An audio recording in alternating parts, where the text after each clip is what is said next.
I've got a lot to say about this book, so let's just jump into it.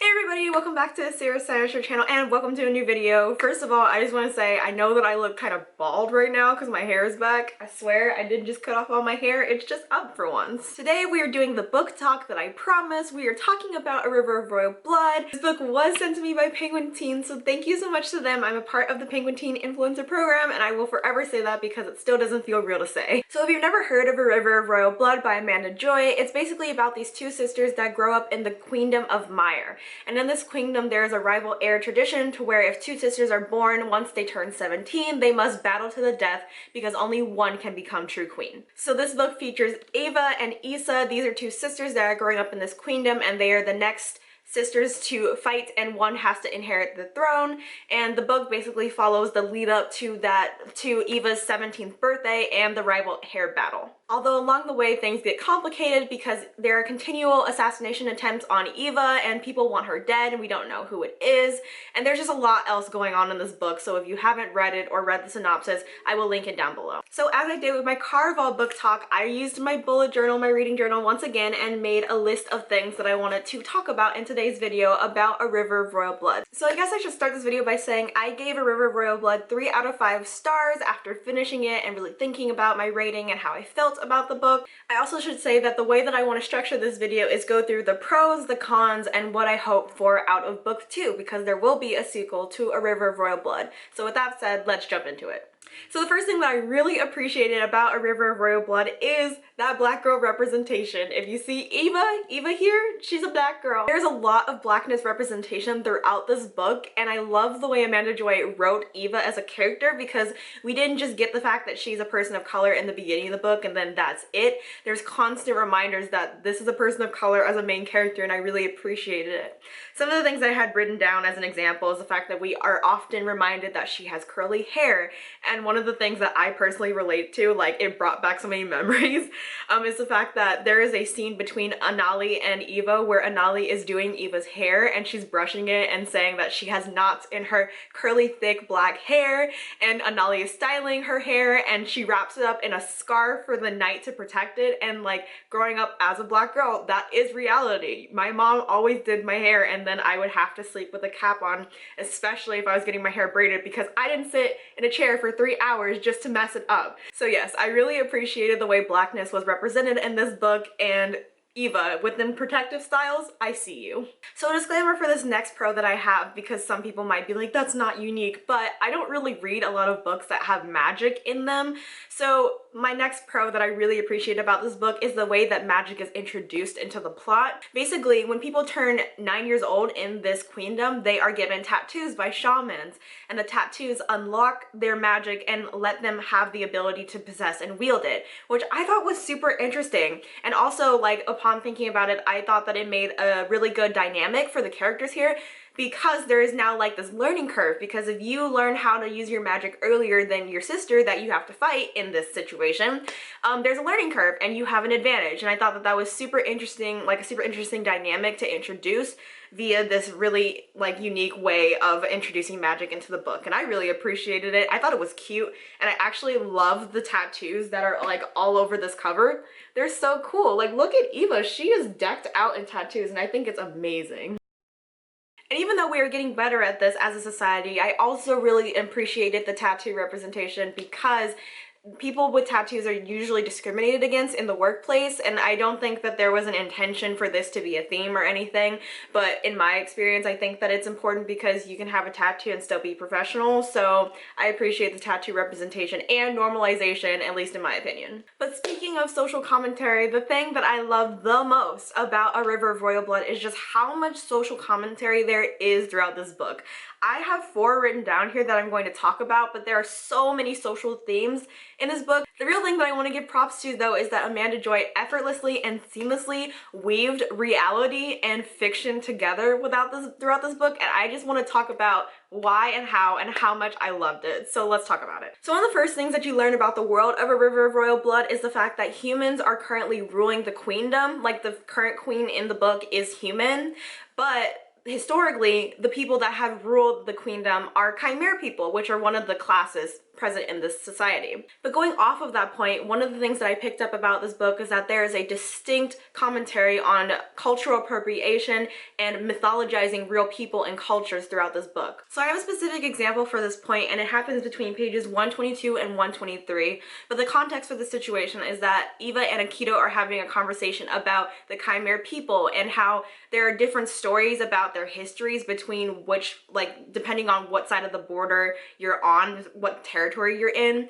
And basically Akito is asking Eva if she thinks that anything would change if people knew the real story of what happened to the Khmer people and their rule. So then after that exchange, Eva is thinking about how she wants to answer him, and she says, "I wanted to say yes because knowing the truth had changed me. But then I thought of how many Chimerian folktales were told by our bards and story weavers, and how during certain festivals, common citizens costumed themselves as Chimera with paper horns and jeweled claws. Chimera weren't real people to most human Myrians." So what I have written down here in my reading journal is this is social commentary on real situations where people mythologize and appropriate real people and their cultures. Because for instance, in this book, we're talking about Chimera people and humans dressing up as them and their animal-like features for Halloween, but we do the same thing in real life with our native people when we wear Indian headbands, when we talk about spirit animals and things like that. The next theme of social commentary that I had written down that I don't have a specific example for, but this was just throughout the entire book, and it's the fact that Eva is constantly dealing with this internalized oppression of her magic. She hates her magic because everybody believes that it is evil and that anybody that wields it is evil, and she internalizes this and thinks that if she utilizes her magic, even though she needs it to survive, she is evil herself. And so with having that belief and that internalized hate, she tries the entire book to distance herself as much as possible from her magic of marrow and blood. And this is a perfect example of how Amanda Joy weaves fiction and reality, because this kind of thing can be attributed to multiple different scenarios. Like, for instance, if you're a black girl, you can have internalized racism within you, and you try to distance yourself from your black culture as much as possible, and more examples that can be attributed to this one example. So while in the book we're talking about this concept in the context of magic and wanting to distance, this main character wanting to distance herself from her magic, I think that this can also be attributed, like I said, to real life, and that is super important to realize here. And finally, the other two things that I wanted to mention about the social commentary for this book is the fact that there is a lot of complicated family dynamics because, of course, Eva and her sister have to fight to the death, and that's just a weird thing to think about. How do you face your sister for months before you know that you're going to have to try to kill each other? And along with this complicated family dynamic, there's also this aspect of sibling favoritism because the queen favors Issa. She thinks that Issa is going to be the true rival heir, and for that reason she distances herself from Eva and she wants nothing to do with her. She's really cold to her. And I just think that that was another thing to highlight. I think that there are definitely people out there that have experienced this like parental sibling favoritism and like how that affects their development and their self-worth and the way that they interact with other people and things like that. So there's just a lot that can be talked about in A River of Royal Blood. There are so many conversations that can be had from its themes, and that's one of the reasons that I super love this book. Can you tell I'm running out of light here? Oh my god, this daylight savings thing is killing me. With all that being said, I do have to move on to the things that I did not love about this book, and this is really all of the reasons that I only rated it 3 out of 5 stars. So let's talk about those. So I think that there is one main thing about A River of Royal Blood that kind of distracted from my enjoyment of the plot, and then it kind of spiraled into all of the other issues that I had with it. So the main thing that took away from my experience with this book is the fact that I feel like we got all of the information that we needed to know about the world in like the first 50 to 100 pages of the book, and then throughout the rest of the book you were supposed to be able to retain all that information. And I talked about this in my written review of A River of Royal Blood, but like for some people that's probably okay. For some people they probably want all of the world building details at once so that they know what's going on, and I get that, and usually I'm kind of like that too. But in this instance, with the magic and with the caste system and with the social class and all of these other things happening, there was just a lot at once, and I felt like when I got all this information at once, I lost it right away, and then throughout the rest of the book I was kind of confused as to what was going on. So what I can say for sure about A River of Royal Blood is the fact that it is very plot driven. All the moving pieces that are happening in this book really contribute to the advancement of the plot. And that's cool and all, but along the way, I think that we totally forgot about character development. And for that reason, I feel like I lost a lot of my connection to any of the characters in this book. I never really felt emotionally connected to anyone. Like, I didn't really feel that emotionally connected to Eva or Issa or her best friend Fallen or Anali, although I really did appreciate Eva and Anali's relationship.